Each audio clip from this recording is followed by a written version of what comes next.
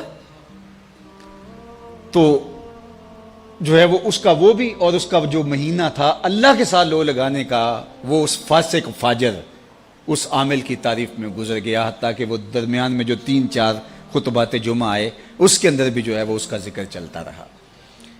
تو اب یہ دیکھیے کہ یہ جہالت جو ہے وہ کہاں تک جاتی ہے. تو بات کر رہا تھا کہ شعور کا نور اللہ تعالیٰ عطا فرمائے تو پھر منزل آگے بڑھتی ہے. تو اگر آپ مجھے اسلام کا دوسرا نام پوچھیں تو اسلام کا دوسرا نام دین علم ہے. اللہ کے محبوب علیہ السلام نے احد کے موقع پہ جب 70 صحابہ شہید ہوئے تھے، تو اس وقت جب تدفین کا مرحلہ آیا تو حضور پوچھتے تھے کس کے سینے میں قرآن کی آیتیں زیادہ ہیں، اس کو آگے دفن کیا جاتا تھا. یعنی دنیا میں بھی وہ آگے اور دین میں بھی وہ آگے. ڈاکٹر غلام جیلانی برق نے اپنی کتاب میں لکھا کہ کسی جگہ پہ کوئی تقریب تھی، تو جو آگے والی رو تھی کرسیوں پہ کہ وہاں ڈی ایس پی صاحب کو، وہاں اس طرح کے عہدیداروں کو جو منصبدار ہیں، انتظامی امور کے ماہر جو ہیں وہ بڑے، ان کو بٹھایا گیا. اور پیچھے والی جو ہے وہ رو تھی، وہاں ٹیچرز کو، ہیڈ ماسٹر، پروفیسر وغیرہ کو بٹھایا گیا. تو وہاں سے جو واپس آئے تو انہوں نے جو ہے وہ اپنی کتاب میں اس کا ایک ذکر کیا ہے. تو وہ کہتے ہیں کہ یہ قوم آگے نہیں بڑھ سکتی، یہ قوم آگے نہیں بڑھ سکتی. کیوں نہیں آگے بڑھ سکتی؟ کہا کہ ایک پروفیسر کو دوسری رو میں بٹھایا جائے اور دوسری جانب جو ہے وہ ایک انتظامی سربراہ کو آگے بٹھایا جائے تو یہ قوم کیسے آگے وہ اس پہ رو رہے تھے. اور آج جو ہاہاکار مچی ہوئی ہے، اللہ اکبر، وہ مسجد کے اندر ٹیسٹ لے رہا ہوتا ہے جاہل مولوی صاحب کا کہ مولوی صاحب رکھنے اور 4-5 جاہل بیٹھے ہوتے ہیں، وہ ٹیسٹ لے رہے ہوتے ہیں. تو وہ اگر خودکشی جائز ہو تو خودکشی مولوی صاحب کو کر لینی چاہیے، لیکن یہ شریعت جائز قرار نہیں دیتی ہے. تو اب یہ جہالت ہو گئی ہے. بے وقوفاں دے نوکر ویکھے دانش مند سیانے، میاں صاحب نے کہا تھا بے وقوفاں دے نوکر ویکھے دانش مند سیانے. آج یہ تو پھر یہ قوم آگے کبھی نہیں بڑھ سکتی. 2 کو 2 سے ضرب دے تو حاصل ضرب 4 آتا ہے. یہ اللہ کا ضابطہ ہے، کبھی ہو ہی نہیں سکتا. یہ ٹکرے مارنے والی بات ہے. کبھی ہم اس سے امید لگا کے بیٹھتے ہیں، کبھی اس سے امید لگا کے بیٹھتے ہیں. کچھ بھی نہیں ہونے والا. تعمیر ہو جس سے آدم کی، یہ وہ گل ہی نہیں، اس مٹی سے کچھ نہیں نکلنے والا. جب تک ہم علم کی طرف نہیں آئیں گے، علم کی تکریم نہیں ہوگی، علم کی عزت نہیں ہوگی، علماء تیار نہیں ہوں گے، اور عصری دینی تکوینی ہر طرح کے فنی علوم، سب طرح کے علوم جب تک نہیں سیکھیں گے، کبھی بھی ہماری تقدیر نہیں بدل سکتی. یہ بات طے شدہ ہے. 2 ضرب 2 کے حاصل ضرب کی طرح ہے، اس میں کوئی دوسری رائے نہیں ہے. ہم احمقوں کی جنت میں رہتے ہیں کہ ہم سمجھتے ہیں کہ شاید ہم ایسے ہو جائیں، ایسے ہو جائیں. شارٹ کٹ سے کچھ نہیں ہوتا. جن قوموں نے آج عروج پایا ہے ان کی تاریخ پڑھ لیں، ایسا ہی ہوا ہے. تنے بزدہ سے بیزار ہے حق، خدائے زندہ زندوں کا خدا ہے. ایسا کبھی نہیں ہوگا کہ ہم ہاتھ پہ ہاتھ دھر کے بیٹھے اور علم کی آماج گاہیں اجڑ جائیں اور جاہلوں کو ہم جو ہیں وہ مناصب کے اوپر بٹھا دیں تو ہم سمجھیں کہ ہم جو ہے وہ ترقی پا جائیں. کبھی بھی نہیں ہو سکتا. اس لیے ہمیں علم کی آماج گاہوں کو آباد کرنا ہوگا. اب جو معاشرے میں پھیلا ہوا ہے، ہم اگر اس کو دیکھیں تو ہم تو مایوس ہو جاتے ہیں کہ ہم کیا کر سکتے ہیں. جب اتنا کچھ پھیلا ہوا ہے تو صرف ہمیں ہمارے حصے کا کام کرنے کا کہا گیا ہے. ہمارے ہاں ذمہ داری بھی وہی ہے اور ہمارا رب ہم سے پوچھے گا بھی اتنا ہی. اس لیے جو میری ذمہ داری ہے میں اس کو نبھاؤں اور جو آپ کی ذمہ داری ہے اس کو نبھائیں. اللہ اکبر. اور وہ ہم نے کرنا ہے. تو انشاءاللہ یہی چراغ جلیں گے تو روشنی ہوں گی. انہی عام آج گاہوں سے نور پھوٹے گا، یہیں سے اجالے پھوٹیں گے. تو اس لیے میں آپ کو کہتا ہوں کہ جہاں بھی چراغ علم روشن ہو وہاں اپنے جگر کا خون ضرور ڈالیں. یہ کام کرنے والوں کے لیے آج کے دور میں دین کا خلوص کی بنیادوں پہ کام کرنے والے اگر آپ ڈھونڈنے نکلیں گے تو آپ کو ملیں گے نہیں، انگلیوں پہ گننے والے لوگ ہوں گے چند، لیکن ایسا نہ ہو کہ ان بیچاروں کو بھی کام کے لیے وسائل رکاوٹ بن جائیں۔ تو اللہ نے جس کو جو دیا ہے، صلاحیت ہے، مال ہے، وہ نچھاور کر دیں تاکہ ان کو کم از کم اس باب کے اندر کوئی پریشانی نہ ہو۔ ویسے بھی فرمایا گیا کہ دین کا کام درہم و دینار سے ہوگا قرب قیامت میں۔ اس کا ایک معنی تو یہ ہے کہ لوگ دین کو درہم و دینار کے بدلے میں بیچیں گے، اور دوسرا یہ ہے کہ اگر کوئی کام کرنا بھی چاہے گا تو اس کو وسائل کی بہرحال ضرورت ہوگی۔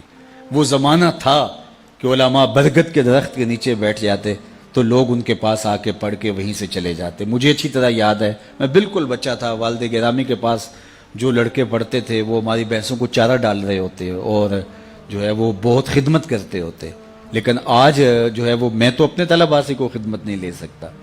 اس وقت وہ مسجد میں جا کے سو رہتے اور بیٹھک میں آ کے جو ہے وہ دن کو سبق پڑھ لیتے۔ تو آج کیا ایسا ہو سکتا ہے؟ آج اچھی عمارتیں بنانی پڑیں گی، اچھا ماحول دینا پڑے گا، ایک چھت تلے سب کچھ فراہم کرنا پڑے گا۔ تو پھر تقاضے بدل گئے ہیں، جب تقاضے بدل گئے ہیں تو ہمیں بھی جو ہے وہ تھوڑا سا اس میں کام دینا ہوگا، اور اس راستے کے اندر خرچ کیا گیا مال۔ حضرت شیخ احمد مجدد الفسانی علیہ رحمہ فرماتے ہیں دیگر مدات میں خلوص کے ساتھ لاکھوں روپے خرچ کرنے سے اعانت دین میں ایک دانگ یعنی ایک ٹگا خرچ کرنا زیادہ افضل ہے، کیونکہ اس سے اعانت دین ہوگی، دین کو تقویت ملے گی۔ تو اس لیے میں آپ سے کہوں گا ہمیں بہت بڑے سرمایہ داروں کی ضرورت نہیں، یہ جتنے لوگ یہاں آپ بیٹھے ہوئے ہیں، آپ کو لاکھوں نہیں ہیں، ہزاروں نہیں ہیں، چند سو لوگ ہیں۔ اگر آپ چند سو لوگ یہ سمجھ لیں کہ اللہ نے ہمیں بیٹے دیے، ہمارا ایک بیٹا دارالعلوم میں پڑھ رہا ہے، اگر پڑھ رہا ہے تب بھی اگر نہیں پڑھ رہا تو سمجھیں کہ ایک بیٹا ہمارا اولاد سے، ایک ہمارا بھائی، ایک ہمارا دوست دارالعلوم میں پڑھ رہا ہے اور اس کا خرچہ میرے ذمہ ہے۔ صرف اتنے لوگ جڑ جائیں اور کہیں کہ ہم نے کرنا ہے تو کبھی بھی جو ہے وہ ان کو وسائل کے لیے کچھ نہ کہنا پڑے، اور یہ ہونا چاہیے، اور اس کے لیے اس کے بغیر چارہ کار نہیں ہے۔ باقی ماشاءاللہ انہوں نے کر دکھایا۔ میں تو جاتا ہوں تو بڑے بڑے مزار دیکھ کر کے بعض کا طبیعت ہوتی ہے کہ جو ہے وہ اتنے مزار بنانے کی کیا ضرورت تھی، جامعہ بنایا جاتا، لیکن یہاں مزار دیکھ کے مجھے دکھ اس لیے نہیں ہوا کہ جامعہ اس سے پہلے بن چکا تھا، تو لہٰذا ان لوگوں کا حق ہے کہ جو ہے وہ ان کو اعزاز و تکریم دی جائے اور ان کی عزت افزائی کی جائے۔ تو اللہ اس مسجد کو، اس دارالعلوم کو آباد رکھے، اور خالد مرحوم رحمۃ اللہ تعالیٰ علیہ کی قبر کو بقعہ نور بنائے۔ ان کے جو رفقائے کار ہیں، محترم حیدری صاحب ہیں اور دیگر، اللہ تعالیٰ ان کو ان کے مشن پر گامزن رکھے، اور یہ جو سلسلہ نور شروع کیا ہے اللہ تعالیٰ اس کے لیے خزانہ غیب سے وسائل بھی دے، اور اللہ تعالیٰ جل شانہ یہاں خوبصورت تعلیمی نظم کی صورت عملی طور پہ ہمیں نظر بھی آئے۔ اللہ اپنی خاص پناہ امان اور حفاظتوں کا حصار دے۔ وآخر دعوانا ان الحمدللہ۔